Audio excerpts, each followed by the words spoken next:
पिछले एपिसोड में मैंने आपको बताया था कि किस तरह से टी कंपनी ने बीआरए गैंग के अशोक भाऊ जोशी का कत्ल किया।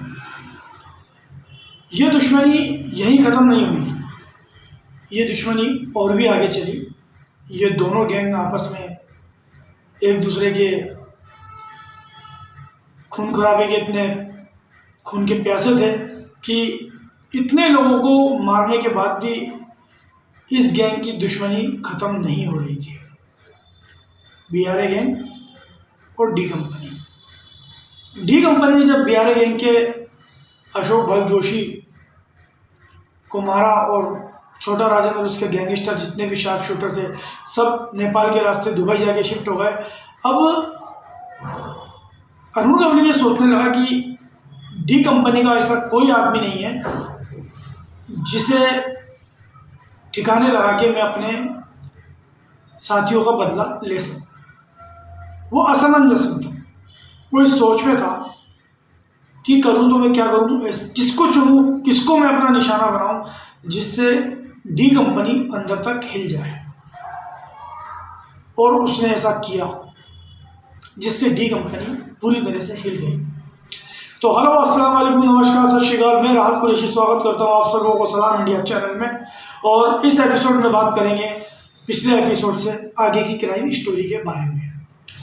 पिछले एपिसोड में मैंने आपको बताया था कि किस तरह से डी कंपनी ने बीआरए गैंग के अशोक भाऊ जोशी का कत्ल किया और उसको एक और जख्म दिया।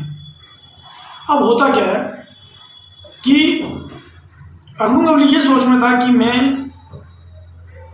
डी कंपनी के कोई ऐसे शख्स को मारूं कि डी कंपनी पूरी हिल जाए। ये अरुण गवली सोच रहा था। और डी कंपनी ने क्या किया कि अरुण गवली का जो बड़ा भाई था उसको भी ठिकाने लगा दिया। एक तो पहले अरुण गवली इतनी टेंशन में कि उसकी गैंग के 3-4 आदमी लगातार मार दिए गए और उसके ऊपर उसके बड़े भाई का भी कत्ल कर दिया गया। तो अरुण गवली बीआरए गैंग पूरी तरह से तमतमा गई और अब उसको ये लगा कि अब मुझे कुछ ना कुछ नया करना ही है। अब इन दोनों गैंगों में एक बात और थी, जितने भी गैंगस्टर होते हैं और जितने भी ये जो मुंबई की जो गैंगें थी उसमें एक मौन वाली ये थी कि भाई कोई भी खुद की लड़ाई में रिश्तेदारों को बीच में नहीं लाएगा। मतलब कोई भी एक दूसरे की फैमिली को इस जंग में, इस लड़ाई में इन्वॉल्व नहीं करेगा। तो ये उनका एक कमिटमेंट होता है। अब किस तरह से होता है ये तो मुझे मालूम नहीं है, लेकिन मैंने ऐसा सुना है यूट्यूब पर और काफ़ी वीडियो देख करके कि इनके किस तरह का कमिटमेंट था कि भाई ये जो लड़ाई है गैंगस्टर की आपस की है, कोई भी एक दूसरे की फैमिली को इसमें इन्वॉल्व नहीं करेगा और ना ही किसी फैमिली मेम्बर पे वो अटैक करेगा। तो ये साफ बात थी कि वो एक दूसरे की फैमिली पर अटैक नहीं करेंगे। अब जहाँ तक सवाल अरुण गवली के बड़े भाई का था, वो भी ये आपराधिक गतिविधियों में लिप्त था, तो इनका तो मानने में आता है। लेकिन अब अरुण गवली ने क्या किया कि खुद के भाई की मौत के बाद उसने जिस डी कंपनी के आदमी को चुना वो बहुत ही सीधा सच्चा और मतलब उसका दाऊद से कोई लेना देना नहीं। तो वो था हसीना पारकर, जो दाऊद की बहन थी, उसका हस्बैंड इस्माइल पारकर। आप सब जानते हैं कि दाऊद इब्राहिम और 10 बहन भाई थे, जिसमें 6 भाई 4 बहन, और उसमें 4 बहनों में तीसरे नंबर की थी हसीना।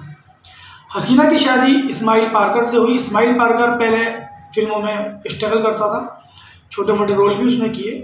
उसके बाद उसने एक अपना नागपाड़ा में एक रेस्टोरेंट डाला और दोनों पति पत्नी हसीना पारकर और इस्माइल पारकर उस रेस्टोरेंट को संभालते थे और वहाँ अपनी अच्छी खासी ज़िंदगी सुकून से, अपने भाई के क्राइम स्टोरी से अलग, अपने दाऊद की जो गतिविधियाँ थी, जो आपराधिक पृष्ठभूमि थी, उससे बिल्कुल अलग एक कहते हैं सुखी जीवन वो हसीना पारकर और उसके हस्बैंड इस्माइल पारकर जी रहे थे। अब बीआरए गैंग को लगा कि यही वो मोरा है जिसको हम टारगेट करें तो दाऊद अंदर से हिल जाएगा, और उन्होंने किया भी है। उन्होंने नागपाड़ा में 3 या 4 लोगों को बीआरए गैंग ने भेजा और वहाँ जाकर के उन्होंने रेस्टोरेंट पे बैठे दाऊद इब्राहिम के बहनोई इस्माइल पारकर पर जानलेवा हमला किया, जहां इस्माइल पारकर मारा गया। लेकिन वो कहता ना कि एक होल्ड था वहाँ पर डी कंपनी का और हसीना पारकर का, तो जो मोहल्ले वाले थे उन्होंने उसमें से 3 में से 2 को पकड़ लिया और बहुत बुरी तरीके से उनकी पिटाई की। वहाँ पुलिस भी पहुँच गई, पुलिस ने उनको उठा करके जे हॉस्पिटल जो पास में ही है वहाँ उनको एडमिट कराया, जहाँ एक ने दम तोड़ दिया था और एक वहाँ इलाज करा रहा था। तो इस तरह से वो पूरी मुंबई हिल गई, दुबई में बैठे हुए डी कंपनी भी समझ ली कि ये क्या हुआ, सब टेंशन में। इस हादसे ने दुबई से लेके मुंबई तक सबको हिला दिया, क्योंकि कांड ही ऐसा था। खुद को भाई कहने वाले दाऊद इब्राहिम के बहनोई की हत्या हो जाना उस वक्त में बहुत बड़ी बात थी, और इसको करने वाला भी कोई कम नहीं था, अरुण गवली। वो भी अपने आप में डैडी, उनको ऐसे नहीं कहते, तो उन्होंने एक बार डी कंपनी की पूरी नींव हिला के रखी। अपने हस्बैंड की मौत के बाद हसीना पारकर भी क्राइम के अंदर उतर गई और उसको बाद में आपा नाम दिया गया और लोग उसे आपा नाम से जानने लगे, जिसने फिर अपना एक दबदबा कायम किया और काफ़ी कुछ उसने भी फिर अपना एक भाई के होल्ड की वजह से और अपराध जगत में एक नाम कमाया। तो इस तरह से बीआरए गैंग ने डी कंपनी के एक जो दाऊद का बहनोई था उसको मार के और अपने जो इतने सारे लोग उसके कत्ल किए हुए थे उनका बदला लिया और डी कंपनी को अंदर तक हिला दिया। ये बात दुबई में बैठे जितने भी डी कंपनी के सुपर गैंगस्टर में कहूँगा उनको, छोटा राजन, छोटा शकील, खुद दाऊद, खालिद पहलवान, सब वहाँ थे और सब मिल गए। अब उनके जहन में एक ही सवाल के कैसे ना कैसे करके जिन्होंने इस्माइल पारकर को मारा है उसका बदला कैसे है।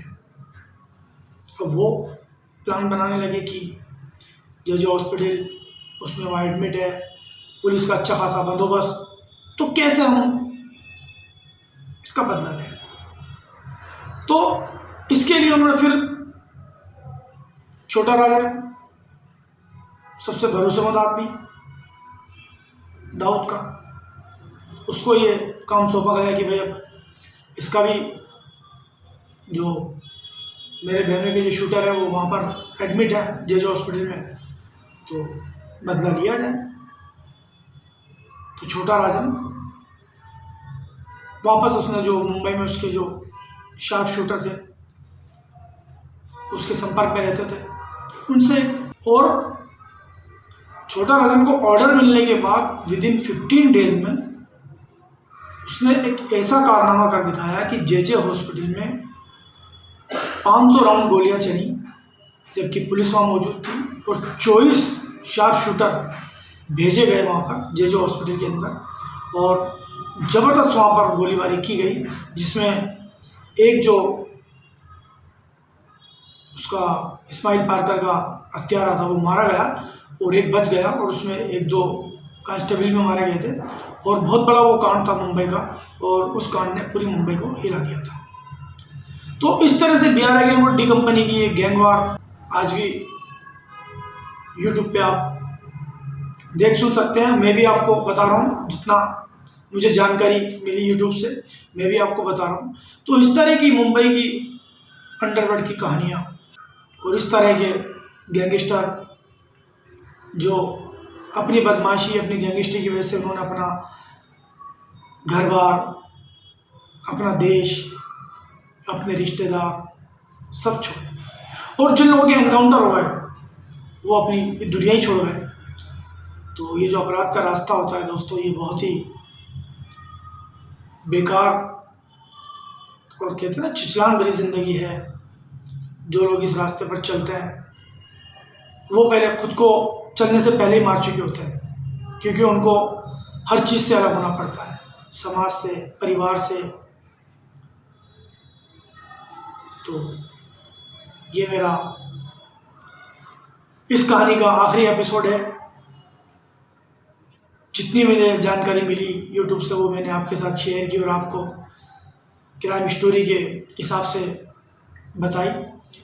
इसके बाद की जो स्टोरी मैं आपको सुनाऊंगा वो जो 93 में बम ब्लास्ट हुए थे, उसके बाद मुंबई के गैंगस्टरों का क्या हाल हुआ वो मैं सुनाऊंगा। तो फिर आपसे कहूँगा कि